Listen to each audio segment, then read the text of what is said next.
Hi, this is Karen with LifeFourPointZero. Welcome to the first video in our series that will take us from Kalmar, Sweden, up into the Arctic Circle to Tromsø, Norway. This upcoming sailing season is going to be a visual delight. So buckle up and let's go sailing. All right, we are getting ready to head out of here. We were gonna leave tomorrow, but we got the sails on and the wind and weather is promising, so we're gonna get underway here. It's the Kalmar guest harbor. Overnight it was nearly full of boats, and you can tell that it was good weather because everybody buggered out of here. And we are gonna bugger out of here too and get underway for our summer 23 voyage. Getting to this point always takes a Herculean effort each year, and the start of a new sailing season is always exciting and full of surprises. The first such surprise came during our launch. So the interesting thing that's happened is they're having to drag this because that back tire froze. So it's really interesting. You know, we're hoping that it doesn't pop along the way. Tom and I held our collective breaths as they literally dragged this trailer with Zeros perched atop of it toward the water. Alright, still going. Luckily they're just sort of turning it on that back wheel, so the back right is frozen.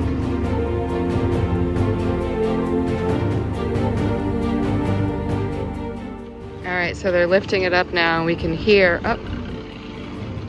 yeah, you can hear everything tighten, all the straps. It's pretty crazy.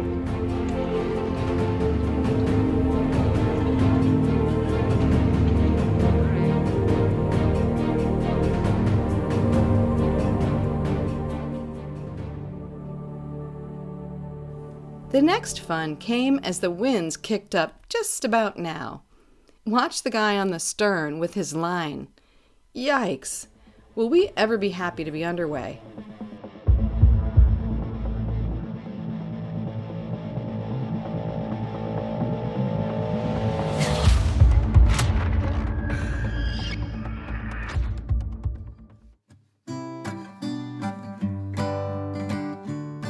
Our first night out is spent anchored in this remote but quite protected area inside the island of Fimpon and an unnamed islet. This row of shallow rocks and islets kept the seas inside flat and comfortable.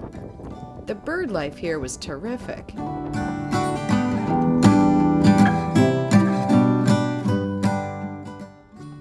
Some food and a beautiful sunset was all we needed for a wonderful first night's sleep on Sea Rose for this summer, gently rocking on our anchor.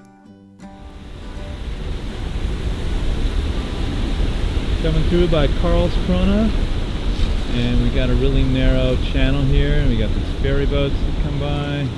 This is actually a little wider than it was back over through there. And we've got a good direction for sailing, so we're taking advantage of that. A lot of these small little rocky outcroppings you got to watch out for, and they made a nice channel through here though, so that makes it safe for us.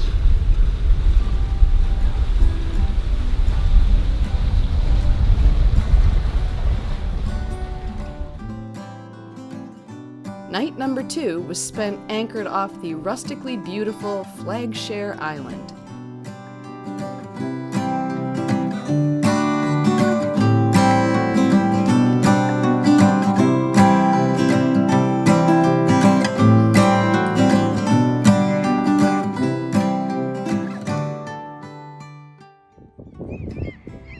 So this used to be a little fishing village, and supposedly some of these little cabins are available to rent.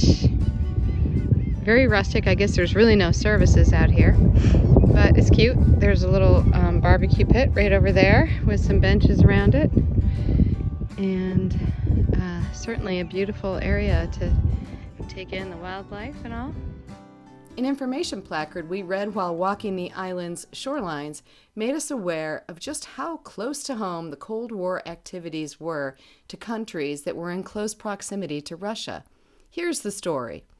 On the evening of October 28, 1981, a fisherman residing in the eastern part of the Karlskrona Archipelago phoned into the Swedish Coast Guard to report that a submarine had run aground in Gäsefjärden, 30 kilometers from the town center of Karlskrona.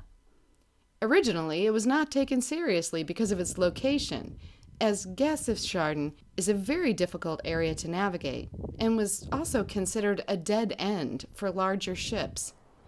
Nevertheless, the fisherman was right, and the vessel was found to be a Soviet sub. It was identified as U-137.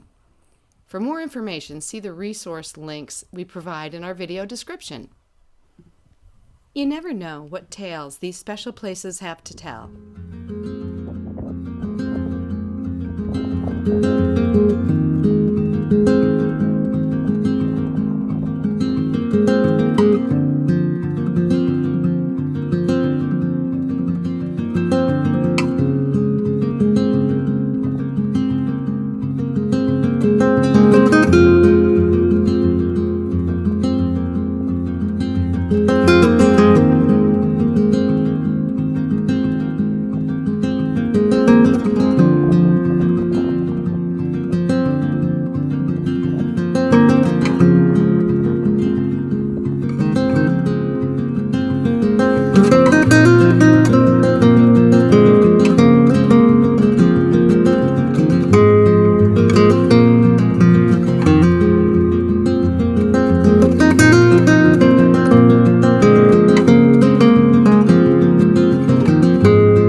Flaggskär, little island over there, and we're headed off to Henu, about 30 miles across to the other side of the bay here. Hey! Hey, what'd you think of the island?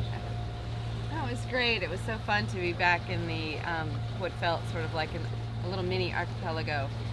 So it was, as soon as we curved around below Kalmar and headed in toward Karlskrona, it was just really fun to be wiggling back through all the islands, and felt like we were back up near Stockholm. All right. Did you like the animal creatures on the island? Yeah. There's a whole bunch of sheep. They were so cute. Yeah, they were very curious about what we were doing. A whole bunch of babies. So clearly they're an active population. Yeah. We arrive at the Henu guest harbor and find a space to squeeze into. It doesn't seem to matter how many boats arrive. More always seem to wiggle in. All Swedish guest harbors fly this flag to signal that visiting boats are welcome. We love this. They actually plan for visiting boats, which really shouldn't be that odd of a concept, huh?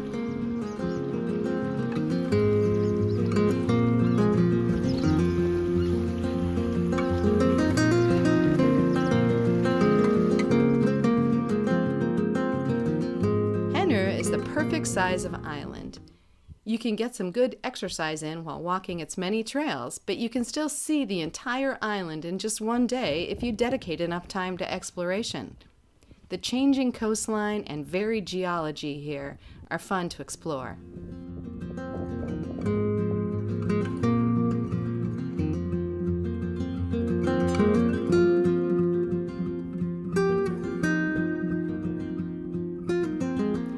In the early 1800s, during the Napoleonic Wars, the Royal Navy of the UK used this island as its base during its Baltic Sea operations.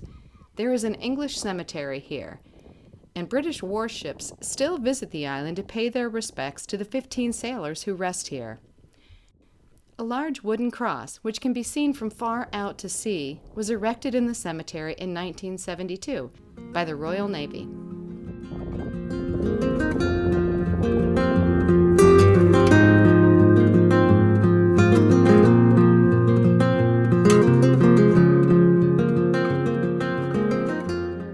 On this island is called basically the Geology Trail, and we're on it for the most part. We got off it a little bit, but there's these crazy layers of rock in here, and there's sort of a ridge going down the back of going all the way down the island, and there's some way that it happened that the glaciers left behind or scarred these areas.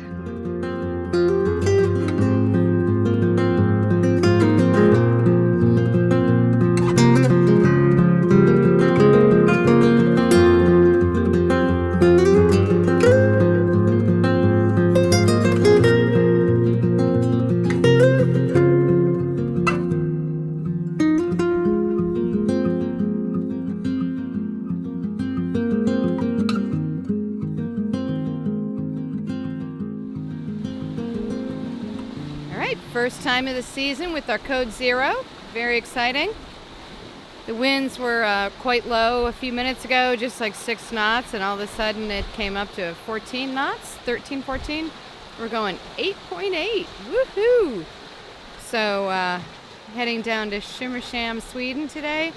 It's a distance of about 30 miles from Henu, the island in the southern part of the Karlskrona Archipelago. So yeah, this is maybe our 4th day underway. We've really had a great start to the season, warm days, really enjoying our time. Henu, it was a beautiful island.